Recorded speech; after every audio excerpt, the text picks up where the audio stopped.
Welcome back to Lifelong Learners.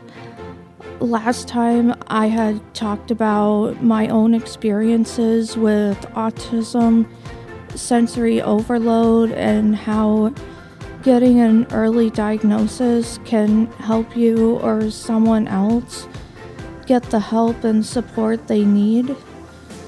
For today's episode, I want to dive deeper into autism, current events, and debunk the myths surrounding autism. If you like these podcasts and want to hear more episodes, go to YouTube, Spotify, and Apple Podcasts and look up Lifelong Learners. Come along with me as we debunk the myths about autism, talk about current events and autism. This is your host, Holly Tetreault. For almost a year now, the Trump administration has been making false claims about autism. One of the myths is vaccines cause autism, but that isn't true. When I was in college, I took abnormal psychology, and there was a chapter that in a book that I was reading that had talked about autism. And the one thing that had caught my attention was when the book was talking about vaccines and autism. A study was done in 1988 to see if vaccines caused autism, but the study was fraudulent.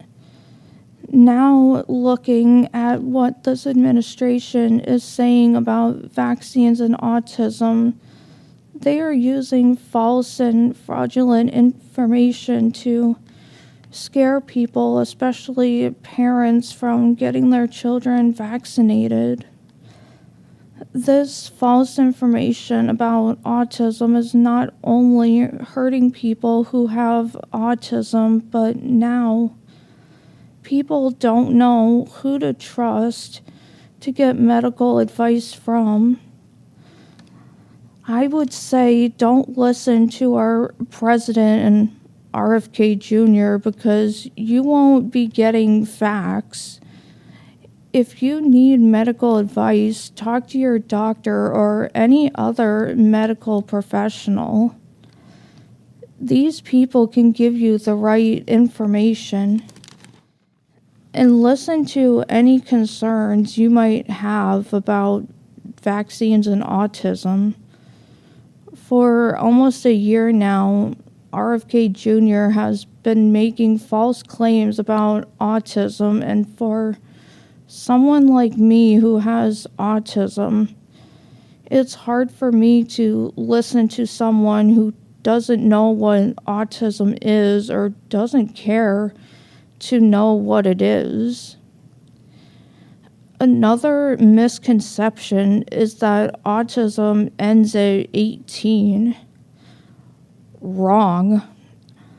Autism is a lifelong neurodevelopmental disorder, and services for individuals like me need to be funded past age 22.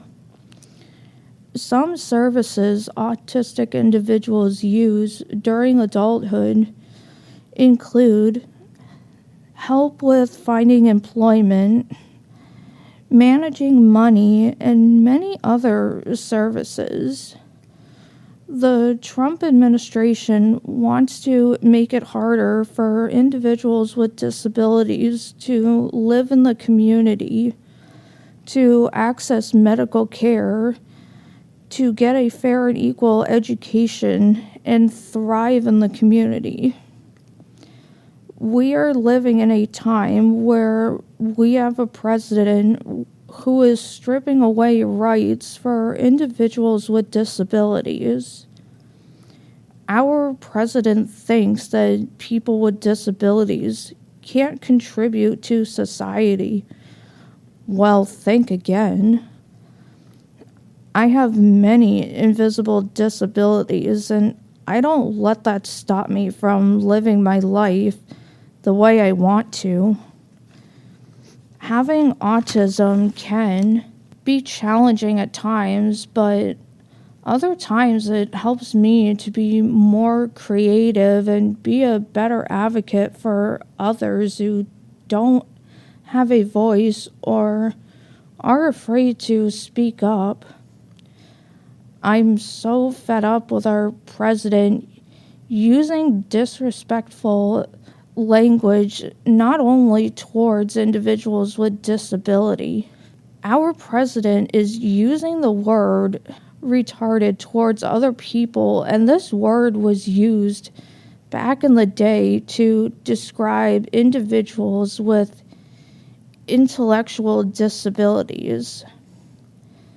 It's hard for me to sit back and let our president use such foul language, and it makes me so upset and angry because we shouldn't be using that kind of language towards anyone. As of April of this year, our president has been attacking the autism community, and I should not be calling them an administration because they are so ignorant and stupid. Why would you want people with disabilities to not have access to health care? Making sure we have food to eat, or things like a fair and equal education. Also, having job options for individuals with disabilities. I will not sit back and let these people who don't know how to do their jobs, and since these people in the White House think they can give medical advice to people without a medical degree, well, think again. If you are looking for medical advice or have any questions regarding vaccines, autism, or any medical related things, please talk to your doctor, because your doctor can give the best medical advice, not our president. Even though times may seem rough, I am here to deliver the facts about autism and share my story with other people, because if I can be the change for one person, then I will inspire others to be who they are. I can say one thing about the rise in autism diagnoses. We have become more aware of people having autism, and when these individuals get an early diagnosis of autism, they can get the help and support they need early on in life. What RFK Jr. is saying about the autism community is creating more stigma, and I can't express enough frustration around fake news and fake information. We have more services for individuals with autism. I will say that the tools we use to diagnose autism have improved so much over the years.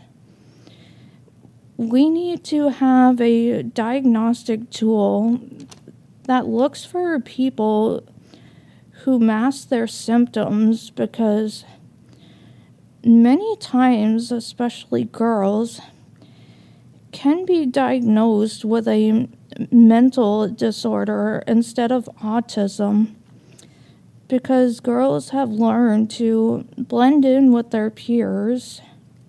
From my own experience, having to mask my stimming was hard, but now that people are becoming aware of autism, this is why more people are getting diagnosed. Currently, our president thinks that rising autism cases is a bad thing, but really it's not. I don't need a cure for my autism because I wouldn't be who I am today. Having autism makes me more empathetic towards other people. I am caring, kind, creative. I don't have enough good things to say about my autism. I try not to let these lies get to me because people with autism can do so many amazing things. This administration can lie all they want to, but something I like to remember is if karma doesn't get this administration now, it will get them sooner or later. Good people always win in the end. That's all for today's episode of Lifelong Learners. I want to thank Alex, everyone at GCC, and all of my fans for helping me to get my story and the facts about autism out there. If you want to listen to more episodes of Lifelong Learners, go to YouTube and subscribe to my channel. Go on Apple Podcasts and Spotify. See you in the next episode. Holly Tetreault.